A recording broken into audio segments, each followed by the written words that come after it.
시청자 여러분 안녕하십니까? 뉴스 빠박이 바로 시작하겠습니다.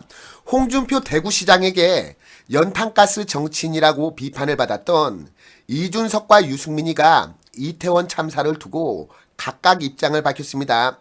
이준석이는 오늘 페이스북을 통해서 시간을 이틀 전으로 되돌릴 수 없는 것이 가장 안타깝다며 정부와 정치권은 신속하게 대책의 수립과 필요한 법 개정을 해 나가야 된다고 촉구했습니다.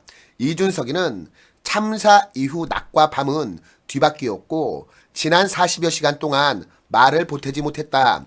너무 안타깝기도 했고 누군가를 지목해서 책임 소재를 묻는 일보다는 조금이라도 이런 상황을 방지하는 방법이 없을까를 고민했다고 주장했습니다.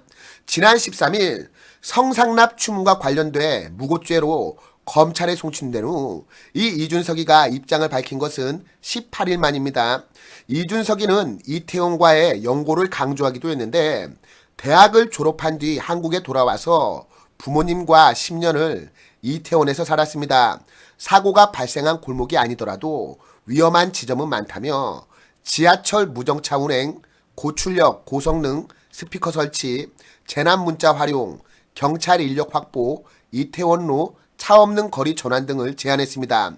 우선 앞으로 서울 시내 지하철 노선은 철저하게 데이터 기반으로 무정차 운행을 해야 한다며 이태원역에서 지속해서 하차하여 이태원으로 유입되는 사람의 수를 조기에 조절했다면 조금 상황이 완화되었을 것이라고 지적했습니다. 이어서 사람들이 밀집된 지역에서는 고출력, 고성능 스피커로 퍼블릭 어드레스 시스템을 CCTV가 설치된 기둥마다 더해서 설치해야 한다며 이번 사고에서도 앞에서 벌어지는 일이 뒤로 전파되지 못해 조기에 통로가 확보되지 못하고 사고가 커진 것으로 보인다고 주장했습니다.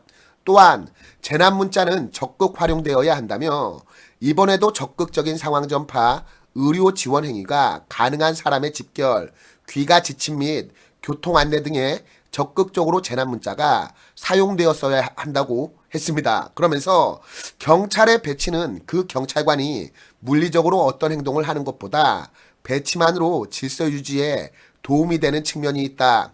경비 업무에 투입될 수 있는 경찰 인력을 충분히 확보해야 한다며 경찰과 지자체에 이런 상황이 발생했을 시 일시적이고 즉각적인 영업 중지 명령을 내릴 수 있도록 법 개정을 해야 한다. 업장별로 틀어놓은 음악만 중지되어도 상황 전파에 큰 도움이 되었을 것이라고 제안했습니다. 또한 용산 기지 반환이 완료되면 녹사평령 3번 출구와 4번 출구 인근은 세종로 지하주차장처럼 대규모 지하주차장으로 공간을 할당해서 개발해야 한다며 그러고 나서 이태원로 전체와 보광로 일부를 주말이나 공휴일에는 차 없는 거리로 전환해야 한다고 주장했습니다. 그러면서 밀집지 안전대책에 대한 폭넓은 고민과 집중적인 투자로 다시는 이런 참사가 발생하지 않았으면 좋겠다.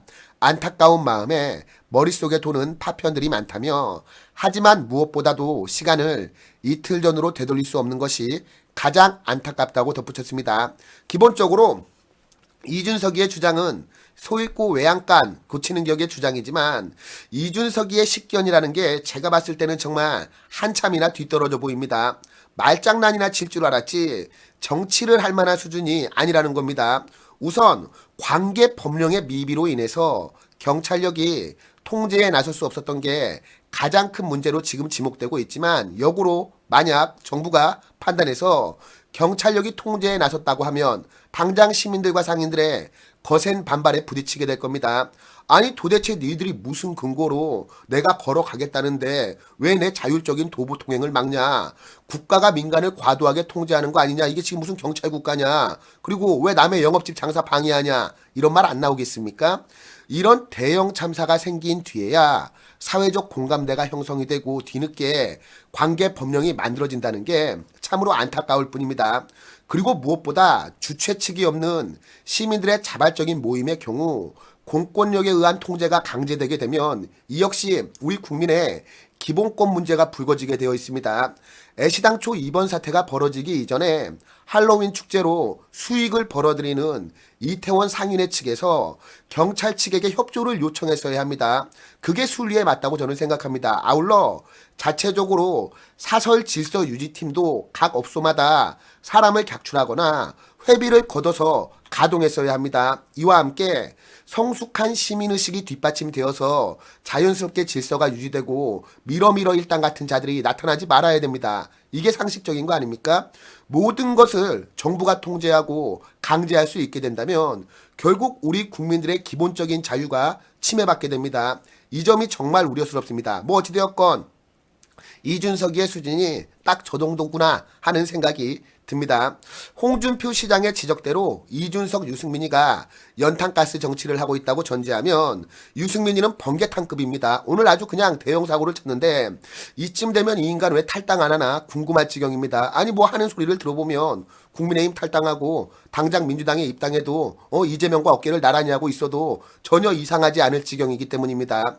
유승민이는 이날 자신의 페이스북에 글을 올리고 철저히 잘못을 규명하고 책임을 묻고 앞으로 어떻게 이런 인재를 막을 것인지 정해야 된다며 주장을 했어요. 유승민이는 세상 무엇과도 바꿀 수 없는 아들, 딸, 차디차게 돌아온 자식을 끌어안고 고통에 울부짖는 엄마 아빠를 보며 눈물이 나고 분노가 치밀었다. 그 엄마 아빠의 마음으로 생각해봤다. 왜 내 자식이 거기에서 죽어야 했는지라고 했습니다. 그러면서 국가는 왜 존재하는가? 경찰이든 지자체든 사전 대비가 정부가 했어야 할 일이라며 경찰을 미리 배치한다고 해결될 문제가 아니었다.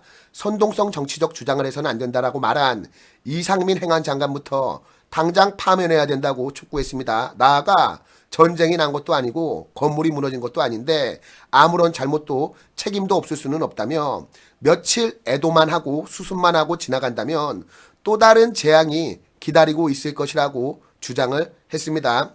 그리고 유승민이는 나 자신이 내 자녀가 그날 그 자리에 있었다고 생각한다면 대한민국 공동체가 무엇을 해야 할지 명확해질 것이라며 철저히 잘못을 규명하고 책임을 묻는 것만이 세상을 떠난 젊은 영혼들과 그 가족들을 위해 살아남은 우리가 진심으로 해야 할 책무라고 강조했습니다. 내가 요 유승민이한테 물어보고 싶은 게 도대체 누구한테 뭔 책임을 묻겠다는 겁니까? 관계법령의 미비로 주체 측이 없는 자발적 시민들의 모임과 행사에 공권력이 투입되기가 어려운 부분이 있었는데 이거는 진작부터 뭐 예견된 참사고 뭐 이딴 소리 할 거면은 아니 유승민이 네가 진작에 의정활동하면서 입법했으면 되는 거 아니에요? 사람들 많이 모이는 자리에 그냥 경찰력이 알아서 강제할 수 있게 통제할 수 있게. 그리고 지난 문재인 정부 내내 그때도 헬로윈 축제가 이태원에서 열렸는데 그럼 그때 왜 입법 안 했냐고 문재인 정부한테 따져 물어야 되는 거 아닙니까? 예? 책임을 물으려면 문재인 정부와 국회의 직무유기를 따져야 된다는 이야기입니다. 지금 윤석열 정부 사고 수습을 위해서 안가림을 쓰고 있는데 야당도 아니고 이렇게 여당에서 이런 유승민이 같은 사람이 나와서 내부 총질하고 야당질을 해대고 있는데 좌파 표 좀 얻어보겠다고 참사에 숟가락 얹는 이런 행태로밖에 보이지 않습니다. 여러 말할 필요 없고 요 유승민이는 빨리 이양희 윤리위원장이 윤리 소집해갖고 징계 처분해야 마땅하다는 생각이 드는데 저희 시청자분들께서는 어떻게 생각하십니까? 모두 가지고 계신 의견 댓글을 통해서 남겨주시기 바랍니다. 그럼 오늘 뉴스 빠박이는 이쯤에서 마치도록 하겠습니다. 함께해 주신 시청자 여러분 모두 감사합니다.